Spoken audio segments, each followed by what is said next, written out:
What have the Romans ever done for us? Well, for one thing, they brought bricks into Britain, and from there it took only about 1500 years to my knowledge until they made their way into Ireland, and they have been used as a building material ever since. And in this video I want to talk you through the different bonds that you can find bricks in, because believe it or not, there are different patterns in brick walls. I didn't know that until about 2 weeks ago when Michael Brennan explained that to us. So thank you very much to Michael Brennan for this. I'll talk you through the bonds and then I will show you how you can map them. And if you're not interested in the mapping, you can just switch off then. First, some terminology. The long part of the brick is called a stretcher and the short part is called a header. And then you can also get these half bricks where they took a header and cut it in half, and that is called a queen closer, and it's used to get the overlapping effect in the bricks. But this is a queen closer, a header and a stretcher, and a row of bricks is called a course. So these are the 4 words I'm going to use, which you might want to remember. So I will talk you through these bonds. Now this is actually just a garage on the ring, but it does have a nice bond here, which I will tell you which name it is, or you will figure it out after the next part of the video. The first bond is one that you're all familiar with. It's the most prototypical bond that you think of when you think of a wall, and it's called stretcher bond, and it's just stretchers facing you, and of course they are overlapping, otherwise it wouldn't be a very good bond. And it isn't a very good bond, it's not very stable. And the reason why it's so prototypical is probably because it is used nowadays for most walls, because most walls these days are not built from brick. They're built from concrete blocks and then there's just a brick facade put in front of it, or something, a different facade. But if you have a brick wall, it's usually just a facade in a building these days, and it will mostly be stretcher bond. There might be some decorational elements in it, but this is what you get, and it is kind of dull when you actually look at it. That is stretcher bond. And then of course we have header bond, which is when all the headers are facing you or facing outwards, and it is not very common. It is apparently very common in the south of England. I cannot confirm because I haven't gone on a research trip to see it. In historical buildings, from what I've seen, the most common bond is Flemish bond, and since it has that name in a lot of different languages, I would presume that it is very common in a lot of other countries as well. So you do get it in Ireland. It's from the buildings I've looked at in Kilkenny and in Cork, it's the most common bond after stretcher bond. But in historic buildings, it is the most common bond. And it is alternating stretchers and headers in every course, but the headers are always stacked on top of stretchers. So it's a very even pattern. It's pleasing enough to the eye. And the earliest example apparently is Kew Palace in England, and it's from the 1630s. I think nobody really knows why it's called Flemish bond, but I think there are theories that Flemish builders came to England and probably also to the other countries where it is also called that. It is also called that in Dutch, French and German. These are the languages I've looked at. The next one then is the English garden wall bond, and since it is a garden wall bond, as the name suggests, it is not a very good bond for construction, and yet you do see it quite a bit in buildings. Not terribly many examples in Kilkenny, quite a few in Cork. And it's very easily recognized. It's a course of headers, 3 courses of stretchers looking like a stretcher bond, and then another course of headers, 3 stretcher courses, and so on and so forth. It is also in America called American bond, also known as garden wall bond or Liverpool bond. But for OpenStreetMap purposes, we're going to call it English garden wall bond. Next one then, which is a bit more complicated, is monk bond, which I think might be quite old. I'm not entirely sure, but the name would suggest that it is quite old. It has 3 different names in German, which I won't go into now, but it's also named after a region in Germany, and one of the alternative names is also church bond, so it would stand to reason that it is quite an old type of bond. monk bond. And it is characterized by having 2 stretchers, 1 headers, 2 stretchers, 1 header. And in the next course, you have the same, of course. Well, not of course, but in the next course, you have the same. And the header is centered on the center of the 2 stretchers. Sounds terribly complicated, but you'll see it in the illustration there. The next one then is the English bond, and that is also fairly easily recognizable. It is just a course of headers, a course of stretchers, course of headers, course of stretchers, and so on. So it's alternating courses of headers and stretchers, and symmetrical. In the UK, it's apparently also known as the common bond, and it's dating as far back as Tudor times. It's the strongest bond of them all, apparently, and is therefore often used for foundations. So sometimes you get buildings that start at the bottom with an English bond up to the water table, and the foundations used to be thicker on the outside until in Victorian times they moved the thickness indoors. But in the Tudor times and shortly after Georgian times, you would have sometimes a foundation of English bond and then whatever bond above, Flemish bond usually. But it is apparently the strongest bond. The next one then is block bond, which is very, very similar to the English bond. At first glance, it might look exactly the same, but you have to look at the corner of the building, and each stretcher course starts with a header. That's the only difference, and that's probably one of the reasons why, for example, in Danish, and my pronunciation of Danish is not great now, but in Danish, the English bond is called blockforbund. So it does sound a lot like block bond, unless someone made a mistake there on Wikipedia, which, is entirely possible. So this is block bond. And then we have cross bond, which is, again, very similar to block bond. It's derived from it, but only every second stretcher bond is set off by a header.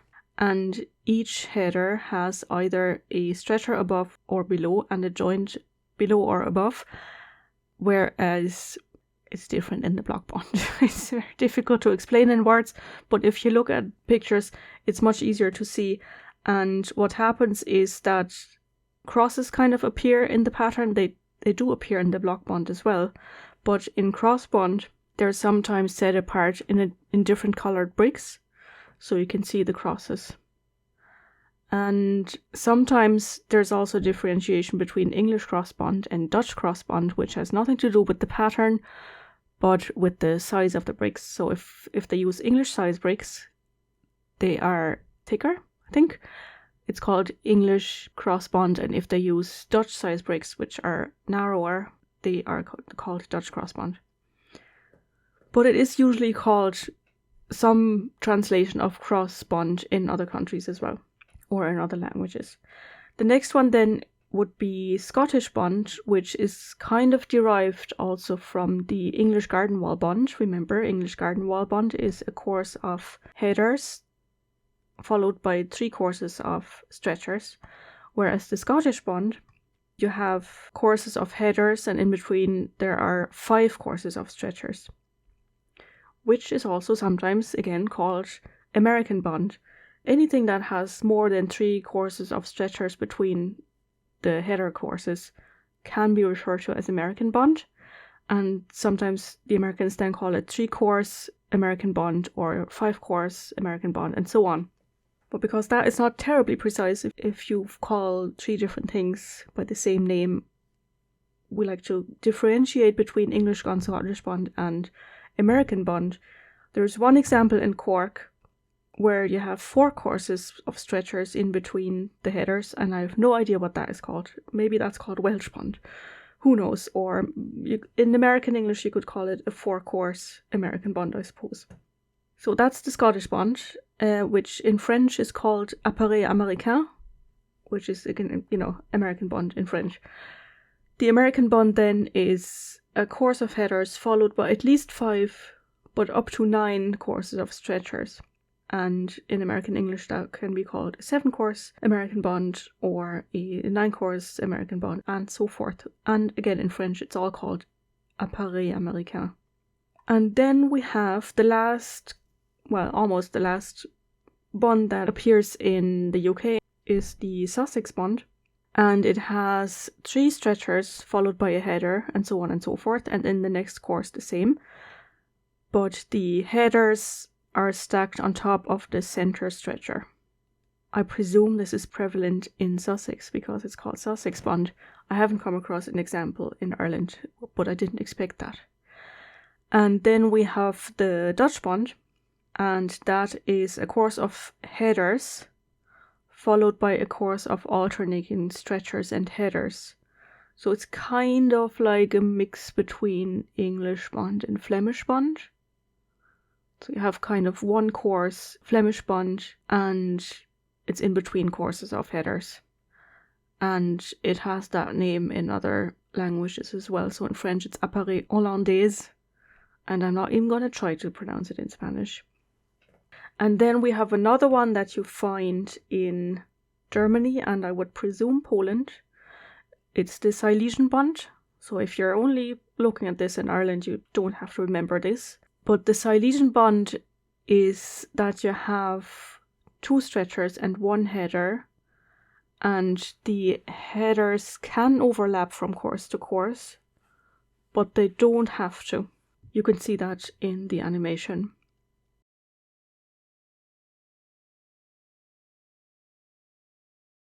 And then we have Gothic bond, which might appear in the UK, I'm not sure, but it would stand to reason because they have that name there. In German, it's also known as a Polish bond.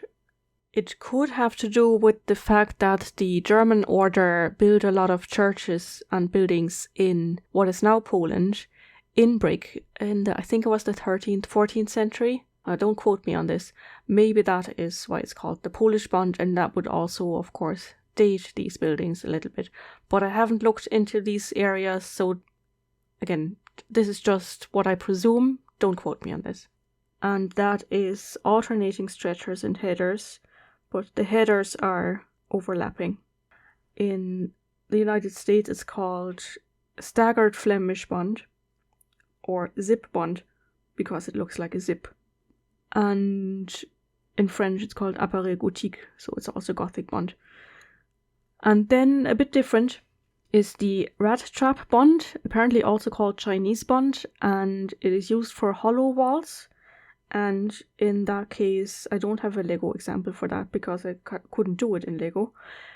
The bricks are resting on the stretchers, so they're turned 45 degrees to form hollows in the wall, which could be for insulation reasons. And then there's another one where I haven't found an English name. If anyone knows what it's called, please let me know in the comments. In French, it's called appareil à claire-voie, which kind of translates to as see-through bond. I presume it's not really a bond, it's more decorative. And it's like a stretcher bond, but the bricks are lying on their side, and there's a gap in between. It's, it's like a Flemish bond without the headers, and kind of, only that they're laid on the stretchers. And I can't give you an example from Ireland because it's just not very common. But there are different names in French, Spanish, and Portuguese. They're not direct translations of each other, and my Spanish and my Portuguese aren't good enough to tell you why they're called that, and I was too lazy to look it up. But I presume it's for ventilation and maybe for decorative purposes. And then we have another one which is called Opus spicatum, which is Latin, and it is very old. It's an ancient Roman and medieval bond. Again, I couldn't do it in Lego. And the bricks are laid diagonally, and you sometimes get it in decorative walls. I've one example from Cork. And then the stack bond, which you do get nowadays sometimes in walls, as I said earlier, because the walls aren't supporting anymore. They're just decorative facades, and the bricks are just stacked on top of each other. Like the simplest thing you can do with bricks, but it wouldn't hold for very long. And then we have one that is called Irregular bond, which is a bond. It's not decorative, and there's no discernible pattern, but there are certain rules that you have to follow as a bricklayer to make the walls stable.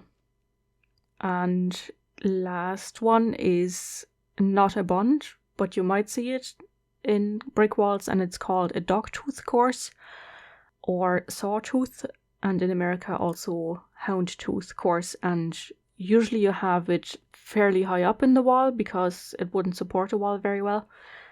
So the bricks are turned 45 degrees so that the edge faces outwards, and it looks like a saw, or I think it's called dogtooth because they had that in masonry in medieval times, and it kind of imitates this masonry in brickwork. And that's the dogtooth course, and that's why it's not called a bond. These are the bonds that you might want to look out for. Depending on your region, you don't have to know them all by heart. I mean, you don't have to know anything by heart, but usually you just get by with about 5 of them, depending on your region. In Ireland, if you're going around looking at them, stretcher bond, but it's not very historical because, you know, it's not very good for supporting walls. You won't get header bond. So what you get is stretcher bond, Flemish bond, English garden wall bond, and English bond. In my experience, now I have not done this for very long. In England, you might need a few more because they have a longer bricklaying tradition than in Ireland, and then again in the Netherlands, you might not get English garden wall bond as much. I don't know, I wouldn't presume so. You'll probably get more Flemish bond and Dutch bond. And in other countries, you get different ones, always depending on, you know, it does depend on the climate and the natural resources. Some towns might have very little brick than others. So these are the bonds. And now that you know all the terms, or you've heard about all the terms, and I will put a link to the Wikipedia page in the video description. So if you want to click on that now and open that in a new tab, while I show you some examples from Cork, you might want to follow up on that if you want to, or you can just listen to me or turn off, but please don't turn off. So let's go to Cork and look at some walls. First up, we have the Merchants Quay Shopping Centre, where they did make an effort to let it blend in with the other Dorian architecture in Cork, but it is still only stretcher bond.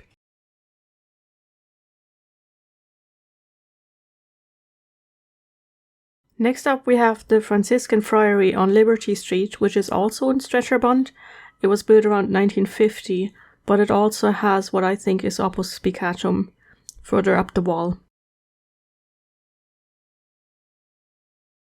And right next door we have the Church of St. Francis, Roman Catholic Church, which is also in stretcher bond, but it has courses of soldiers. These are the upright standing bricks that you can see there.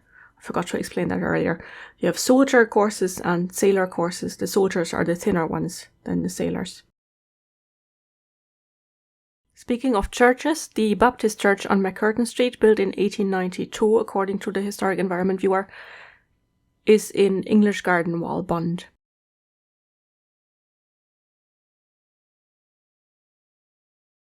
The entrance into the English market from Princess Street is in Flemish bond, and it has a really beautiful facade built in around 1860.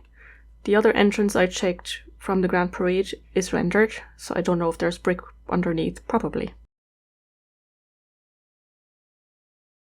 Another example of Flemish bond is this house on Irregular Place, which I remember from when I was an au pair in Cork 24 years ago, which doesn't make me feel old at all. And it has different colour bricks. They're more yellow. The colour of the bricks depends on the clay that is used and also on the wood that is used to fire the bricks.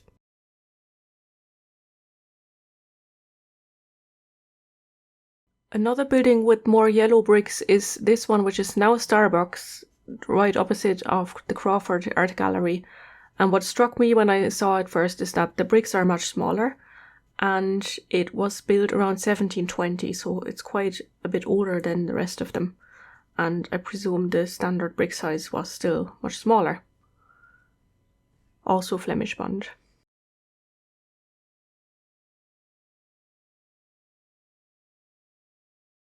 What can also be done to spice up the facade a little bit is to glaze the headers, which gives them like a shine, and then when the sun, whenever the sun does shine, falls onto it, it has this sparkling effect, like this one, the coffee roasters on Bridge Street, also Flemish bond.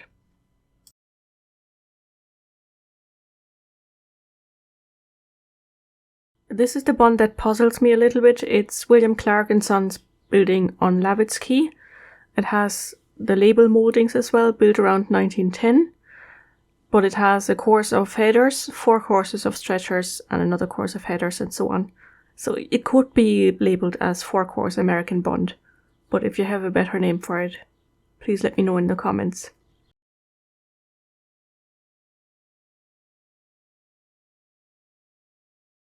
One example for English bond are the corporation buildings, of which I didn't take pictures because they're well represented on Wikimedia already. But you can go and look at them. English bond.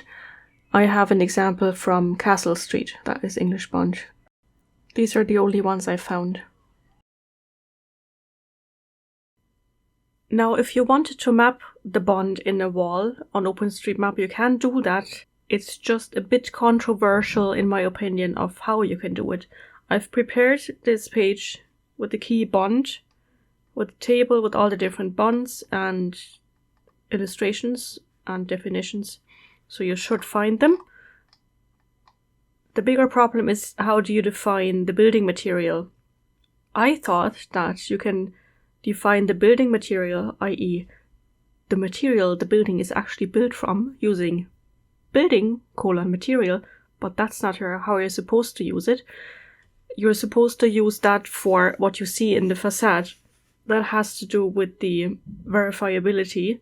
Of course, you can't look beyond the plaster if there is plaster, and sometimes even if you see brick, it might just be the facade and there might be concrete blocks behind it. What I hope you have learned by now is that it is very likely that when it is stretcher bond, that there are concrete blocks behind it, and that the building is actually built from concrete and not from brick. Not primarily, not the structure of the building. But if we're trying to keep with the definition of how you're supposed to use the building material key, I'll read that out for you. The key building material is used to describe the outer surface material of building walls, also known as the facade. This information can be used to model 3D buildings. Some 3D renderers set the color of a building based on this tag. And usually what that means is that when you tag it with brick, it'll automatically get a brownish reddish color. And then it says this tag should be used to determine what the external layer of building walls is made of or covered with, and not what the walls are made of. I don't agree with that, but you can avoid the topic by only mapping the buildings where you can see, that is brick on the facade, and when it is not stretcher bond, so you kind of know that it is an actual historic brick building. So the facade and the actual structure of the building is all made of brick, and just ignore all the stretcher bond ones. That is kind of a way around that. What I have done, but I wasn't supposed to do that, is use building facade material, which other people have done as well, but the building material tag is used 2 million times, and the building facade material key is only used 4,000 times. So there's never going to be a change, apparently, because we don't want to potentially have to re-tag 2 million buildings. So there you go. But you can avoid it by just ignoring stretcher bond and just map the ones where it is one of those more interesting bonds where you can see that it is the actual building material.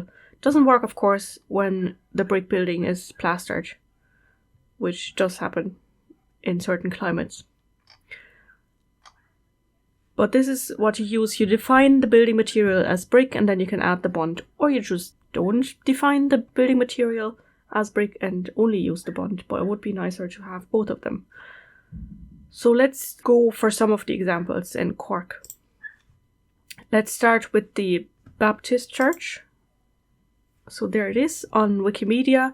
I have also, I hope, added the bond. Yes, I have added the bond as under the structured data as well. And they're also in the respective category English Garden Wall Bond in Cork. So that is on McCurtain Street, this building here. It wasn't actually defined as a church until last Sunday when I did that. But I'm fairly sure it is still in use as a place of worship. There were people in there on Sunday. So I'm going into the ID editor. You can do this in every door as well, or in Osmond, because it's always a bit easier to do it on site where you see it. Make that a bit bigger. So you can see here I have used building material brick, because the whole building is built of brick. Very likely. Maybe there's some steel structure in there as well. I think there was a start date somewhere on the building, so I've added that. But I will add the bond now, so you just type bond and then English _ garden _ wall _ bond. Unfortunately, because it's not an established tag, it doesn't come up, so you have to really type all of it. Or you copy it from this table. And then you can save that. Or did it have an image? No, we might as well also add the image there. Or even the category. Wikimedia Commons and category Cork Baptist Church. And save that, added #bond and Wikimedia. Sources, survey, Wikimedia. And upload. We'll go back to this building here. I didn't show that earlier. This is part of the Metropole Hotel. It was apparently once an office building. And you see the English Garden Wall Bond with the course of headers, 3 courses of stretchers, 1 course of headers, and so on. And that is this building here. I separated that from the Metropole Hotel as well. I'll go in. You can see in the Bing imagery that there are different building parts here. So this is the main. This is one part of the Metropole Hotel. It has a date on it in the facade, which I can't remember. And then this part here is also part of the Metropole. It has a different date on it. I think one was 1897. And then you have another part here with the gabled roof. And then you have this building here. 2-story building with the gabled roof and other buildings that might all now be part of the Metropole Hotel. But of course I have to turn the layers, the data on to edit. So this building here, building material brick, it has the National Index of Architectural Heritage number, and the bond is English Garden Wall Bond. And I can also add the image there. I think there is only the one. So I copy the file : Metropole blah blah blah blah and add that onto Wikimedia Commons. And save. Added bond and Wikimedia, sources, survey, Wikimedia. And that's true for English Garden Wall Bond. Let's go into another one. Let's go for English Bond. So the corporation buildings.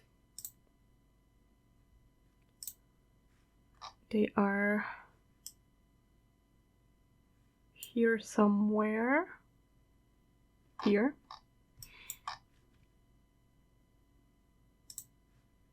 I hope I haven't done it already. I actually remembered when I was thinking about the bonds, I remembered that the second and the third house I lived in my hometown were made of brick. I can't tell which bond.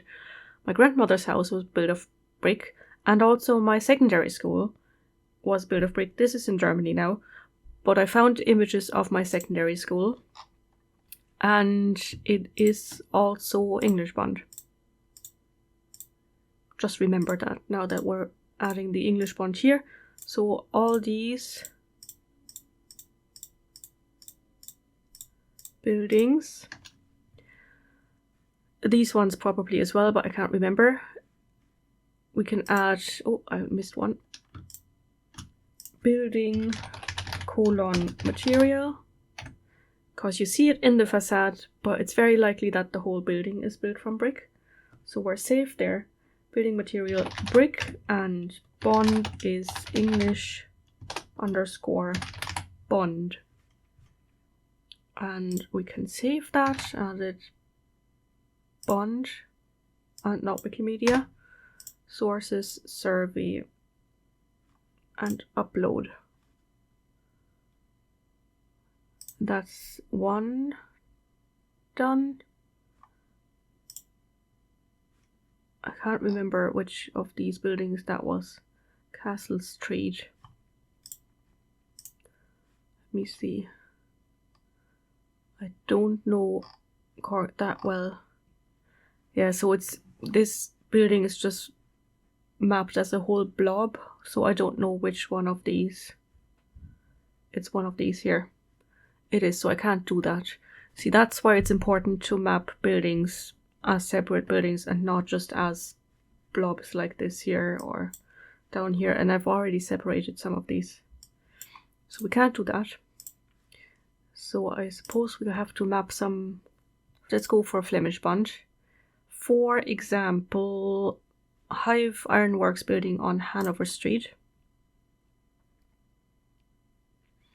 And you see it has red bricks in Flemish bond and also yellow bricks in Flemish bond. So let's find that in Hanover Street, Hive Ironworks. I might have done some on the go. Nope. So material brick. Oh, no, not material. Building material. Oops. Building material brick. And bond Flemish bond. I thought maybe I would have remembered that at least, because I've mapped quite a few with Flemish bond. Added bond. Does it have its own category? Doesn't look like it. But you see it's also on the National Inventory of Architectural Heritage. Survey and Wikimedia. There's one, oh yeah, and then the Starbucks building. I hope I haven't done it yet.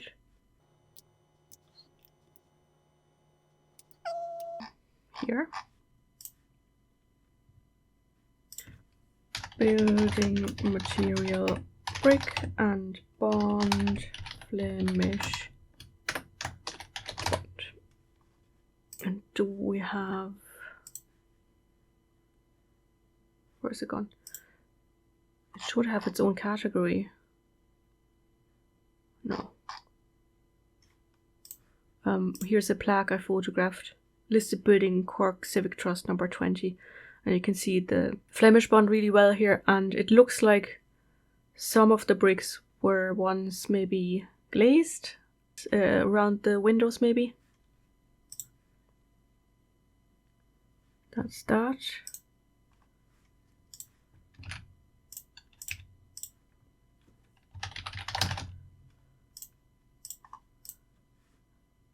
This one here is another protected building, 58 McCurtain Street. I think it was once a Garda station.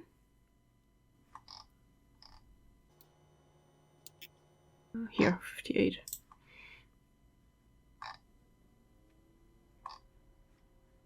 Nope. Where's 58 gone? Building material brick bond Flemish bond. I'm gonna add the color. See, now I'm not sure. Am I supposed to use building facade color or color red? Added bond color survey and Wikimedia. If you're only working from Wikimedia, of course, you don't use survey, but they are all on Wikimedia because I photographed them and I put them into the category by bond. Another one, nice building here, Civic Trust, and you see how they have redone the joints. They're painted, it looks like. And also, I will link, at this point in the video, I will link this lecture that I watched by this American guy who talked about brick bonds, and he also talks about the bits here above the windows, because there's special stuff going on there as well, which I couldn't go into. Now, Civic Trust building, that was here somewhere. Yep. I'm sure there are lots more examples in Cork. Because I was walking, I didn't really see that much, and I also had to visit the Butter Museum. So that took time out of my day as well. So we have building, material, material, brick, and bond, Flemish, bond. And does it have its own category? Where's it gone?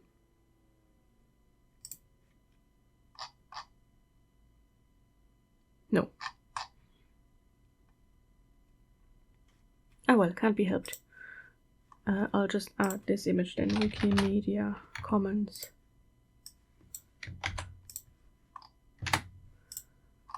There's something you can put on your list for Wiki Loves Monuments. Just go around for that photo competition and photograph loads and loads and loads of brick buildings, if you have lots of them in your town.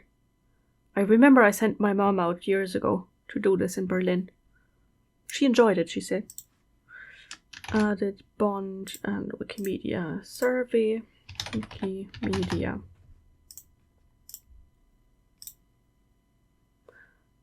And the reason why we're doing this is so we have a good database so we could actually filter certain buildings by their bond or by their building material, which is one of the reasons why I don't like the approach of tagging the facade as the building material, is that brick is a fairly sustainable material compared to concrete. For concrete, you need loads and loads of water. It's usually imported a long way, whereas brick back in the day, when they were still producing them in Ireland, they were made locally, and they were kind of also a byproduct of coal mining. So I'm told that the coal and the clay layers alternate in the ground. So when you're mining coal, you're bound to get to a clay layer, and what you're going to do with all that clay? Well, you're going to turn it into bricks. And that's why certain areas where there's a lot of coal mining, there's also a lot of brick buildings. I went to Castlecomer in Kilkenny, which was, of course, very big into coal mining, and I was kind of disappointed in the low number of brick buildings. There are some very fine workers' cottages on the Kilkenny Road, I think it's called, Kilkenny Street, and they're made of brick. But apart from that, there wasn't really much. Whereas Cork, I don't know if they had a brick factory. It's a lot more. Kilkenny has a few, but Kilkenny has a lot of limestone, of course, because we're famous for our Kilkenny marble. The reason why Liverpool Bond is called Liverpool Bond might be because of the coal mining industry there. I'm not sure. And when you demolish a brick building, you can reuse the bricks, whereas if you demolish a concrete building, you can't reuse the concrete. So it is a much more sustainable material, but it is of course also much more labor intensive. If you compare a concrete block with the size of a brick, it's probably 6 times the size. So that means that it takes you 6 times less to lay a concrete brick compared to a brick, a clay brick. So it's not really done that much anymore because it's so labor intensive, unfortunately. So that's what we can do. We could filter by bonds, but it's also important for 3D rendering of buildings. So I'm going to show you Kilkenny because I don't know if Cork is rendered already, because I've just put it in now. But I've done some in Kilkenny. So the website is demo.f4map.com, and then you just zoom in and suddenly it turns into 3D. So I have used the building facade material tag and also the building material tag, but they both work. So for example, here the look replace, these are just facades, but you can see that they're rendered in this default brownish red color for bricks. Then the CBS school is also brick, but I had to add the grey color. I don't know what, maybe it does actually add, is that a wall or a facade? I'm not sure what that is. This seems to be set off a little bit. This building here is of the same material, I just haven't added the color. And then we have, well, Smithix was already, there are also brick buildings all along here, but I had added the color before I had added the material. The new brewhouse building is also made of, well, it's not made of brick, it's just a facade. And it's actually more yellow, so I haven't done the colors yet. What else is brick? The train station. The old train station was also brick. It's actually, I think it's probably Flemish bond. Most of them are. This one isn't. The goods shed is in English garden wall bond, I think. Or still has the wrong color. These two buildings here are also brick, but I changed the color on those. And then we have a couple of Georgian buildings on the parade near the castle. This is not Georgian. This was the telephone exchange. I think it was built in the 1960s. It's a very ugly building. It's all stretcher bond. It's all very flat and minimalistic. And then we have these Georgian buildings here, and they're made of brick. Not very good bricklaying in my opinion. And the SIP2 building is also has a brick facade.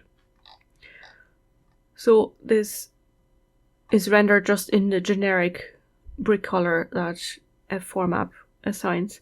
So that's what you can use that for. And you can see there's still a lot to do. Trying to remember. Oh yeah, I did some in my estate as well, where almost every second building only has a brick facade, so you can see that here. I did some of those. I haven't done the whole thing, and sometimes the houses are split between brick facade and rendered facade, and that's just gonna be too complicated. So I didn't do those, I just did those where each house number has a different facade. So that's what that does, and I think that's fun to do and to see the results being rendered automatically, but also it makes the database more interesting and more useful.